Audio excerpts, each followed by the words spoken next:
Good afternoon world from Siargao Island.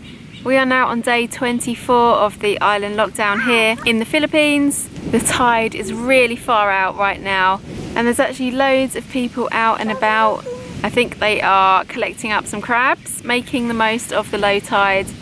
It is a beautiful sunny day today, which is such a difference compared to yesterday, which was pretty much a full day of rain. So today we are out on the beach. We thought we'd come out and have a walk along before lunch and make the most of being outside. Here. What have you found? This. What is it? That is a sea urchin spike. Part of a sea urchin. Why is it sea urchin? So Jay, Yeah. day 24. How are you feeling? In a word, grateful. I think after yesterday's rain as well, I'm glad that we get that here, because look at the clarity around in the sky. The air quality is really good. The colour, just everything looks really beautiful. Just like I was flying the drone a minute ago, looking at what this place literally looks like from the sky, and it's just like paradise. It's absolutely stunning. Yeah. So if I was going to be stuck anywhere and it's here, I'm really grateful for that.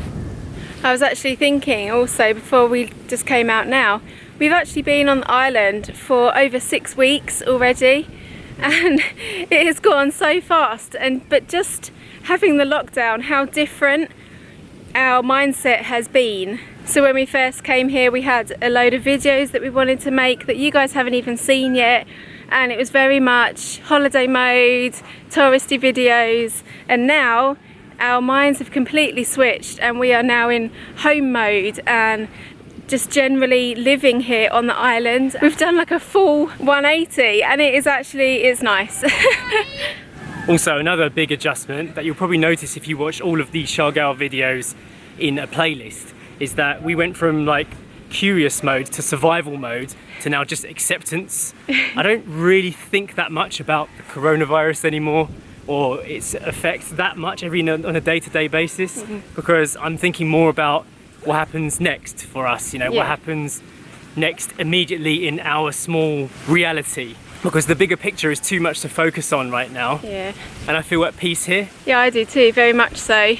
And I think we've left Jay's mum doing some gardening back at the house, and that's a big change that when we first got here we would never have thought to do anything like that, because why would we? We're on holiday and we were going to be leaving the next week or something, so it's not something you would have thought to do. Yet now we now know where to buy pots from and soil and seeds and that kind of thing. Yeah. And your mum is in her element, isn't she? Yeah, we've made local friends, we've got contacts here, we know what grows on the land. Yeah. Hang on, let's need to go get storage. She's lagging. Here she comes. Have you found any nice shells yet? No, not new shells yet. Look what we Oh, have there's a found there. doggy coming to see you. Aww. We've also been looking at houses to rent pretty much every day, so we can get an understanding of how much things cost. There's been quite a few places like this pop up, but if we were to consider coming here to live, we would obviously have to take into account that right now we're paying rent in Portugal to store all of our stuff, and there would be a lot of things to sort out logistically. So even if we are stuck here for 6 months or so, we need to find a way to afford both countries, because that's the situation that we're currently in, you know. We can't get back there, all the borders are shut. So we're trying not to think about it too much. Gonna find a place to sit, aren't we, Story? Should we sit here in the shady bit? Yeah. I'm gonna sit here and look at the crab tracks. What do you think? Look at that, it looks like a tyre. It's like a tire. Find the crab. Follow the track. This is probably the 3rd or 4th dog I've seen that actually sits down and has a moment of reflection just looking at the sea. I've noticed that dogs do this quite a lot. Even our dog Eden, she does this. I feel like they're very reflective and thoughtful animals. What is that dog doing? I'm not really a believer in fate or anything like that, but I do think that something happens to make us go into lockdown in this place right now.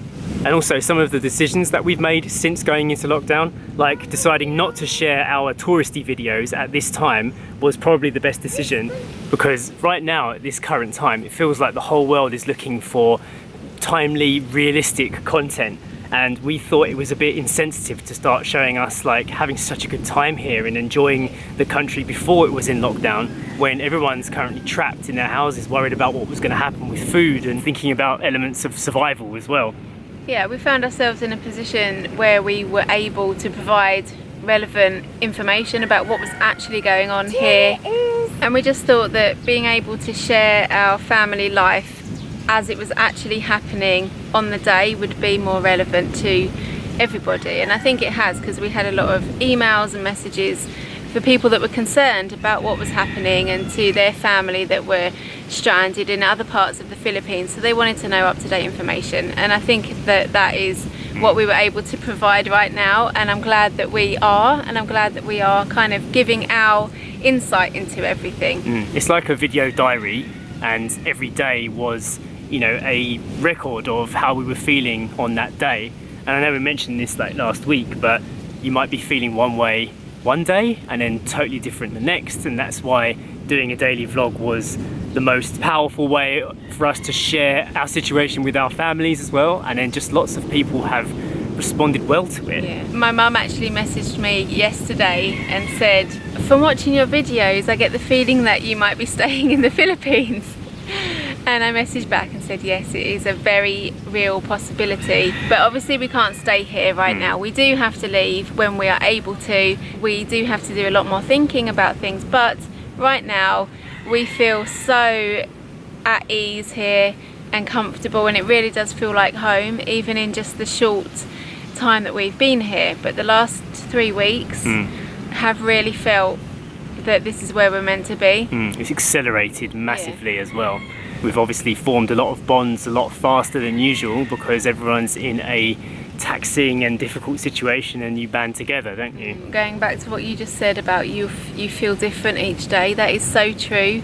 And especially now that things are changing so quickly with the whole world, it's a lot to take in, and you really do, like, since we've been here in Siargao, I feel like we've been through all the emotions and so fast. Like, one day we'll be ecstatic, the next day we're sad, the next day we're scared, angry or scared. You know, we've been through all of them. I think it's made us realise what is important to us, what is important in our life, and what's important for our family.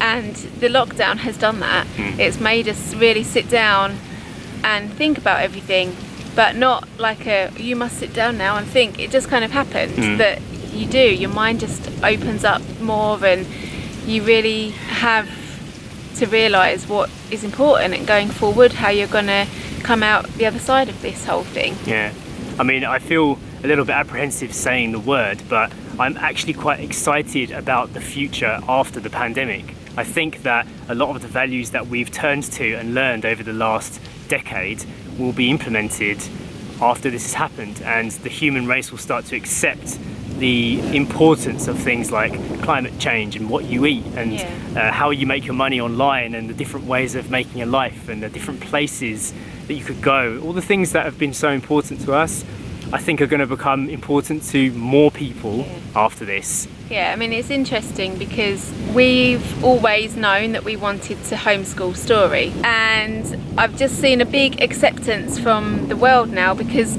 they've been forced to homeschool and things like that, and a lot of other things, not just homeschooling, but it's now more accepted, because before we were having to feel like we had to justify it all the time. Oh, this is what we're going to do, and now everyone's doing it, so it's, people have more understanding and acceptance of different decisions and different ways of life, I think, now. It just so happens that it aligns with a lot of the things that we were doing before the pandemic. Yeah. Looks like Mum is still hard at work in her little seaside vegetable patch. Let's go see how things are growing. I've separated them all into this soil here, and that was the ones that we bought, and I decided to chop these up and put it in water, and this is the shoots that's come out 2 days now. Story saw that, and she was so excited to show me that we got little shoots coming out there. Just stepped in water, that's all. Spinach that we brought from his mum's garden. And you remember, we were only tiny little things, small ones. They were about that size when we got them. And look at it now, that was just 2 days, and that's how much I've got there of them. They're multicolored hot chilies apparently. So I haven't had time to separate them because they're a little bit too small, so I've left them in there. And this is my other little carrot top that is coming up. And I've just started, I've bought some more pots here. I found them in the hardware shop and I was so excited to get them. Sifted my soil and I've mixed them there with they've got coconut shavings there. And I'm using the coconut shaving, mixing it with the soil there. So what's your plan for this vegetable garden then? Well, I want to put these are not quite ready yet. There's only one shoot. There should be about 2 or 3 before they're big enough to put on the ground. So I want to put it where we've just dug up there. I want to put the beans on there so they can trail up. And the spinach, the spinach that we got from his mum's garden also. I want to get that to trail up because that's another trailer apparently. What do you reckon then? 3 to 4 weeks and then it will be edible? I hope so. I hope so because I'm getting all excited. And what about this now? He's just brought us some seaweed. They look really pretty. There's about the size of my little finger, and they look like little like little beads there.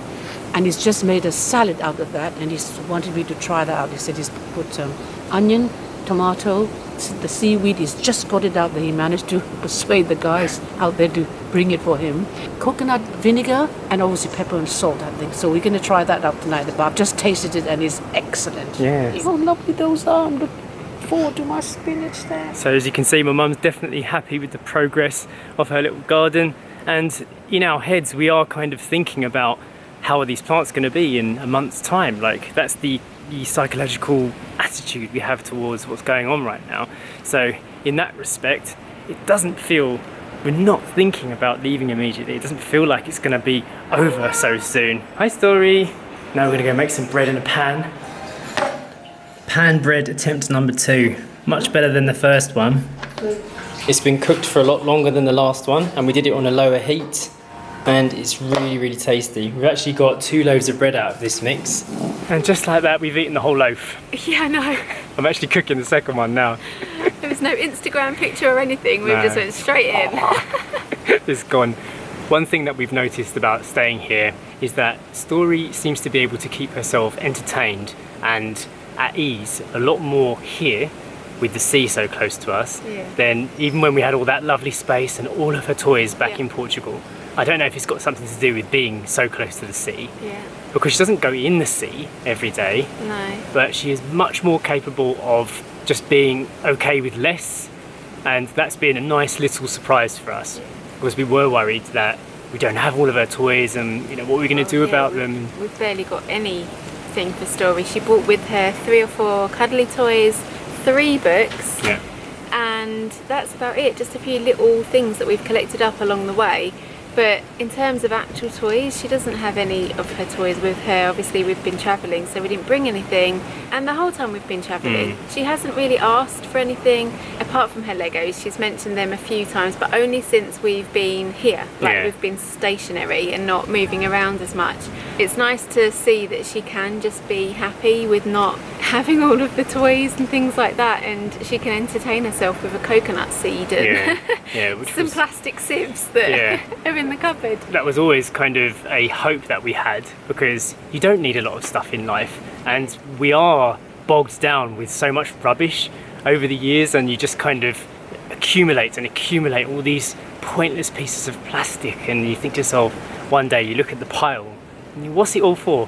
What is it all for really? And especially in this time and this day and age when we're going through this crisis, it really does make you think even more. What is it for? I personally also feel like I need less as well. What about you? Yeah, I do. I haven't missed anything. And we've been living out of a bag, isn't it? We've only got like, I don't know, I've got like 7 t-shirts that I've been rotating. And if I could have more of something, it would probably be a few more casual clothes, like throw on clothes. You made me a nice drink. Yeah. Thank you. Thanks. Because I've been doing it all the way up there and doing this and this.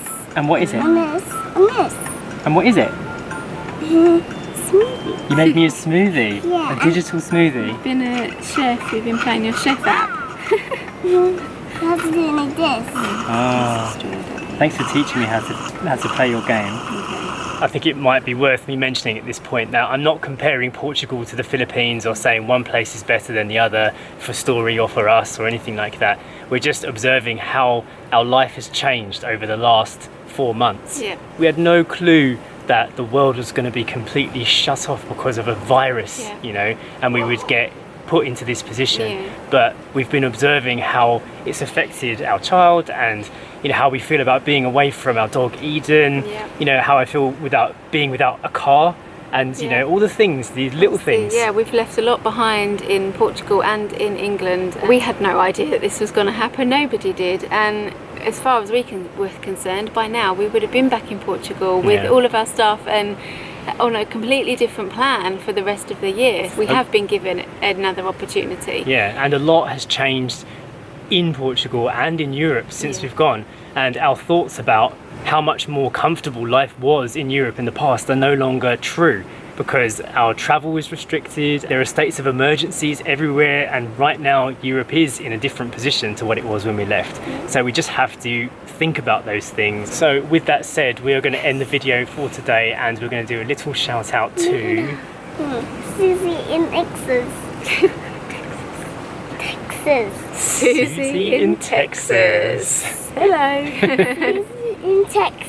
That's That's right. She's the cousin of our friends Dawn and Aaron, who are actually still cousin who are still living in Portugal right now. Since we've started doing these shouts outs, we've had hundreds of requests, and they're actually getting a bit lost now. So we're struggling to kind of, you know, pick one at random, but we'll try our best. Hope you enjoyed today's video, and we will see you tomorrow.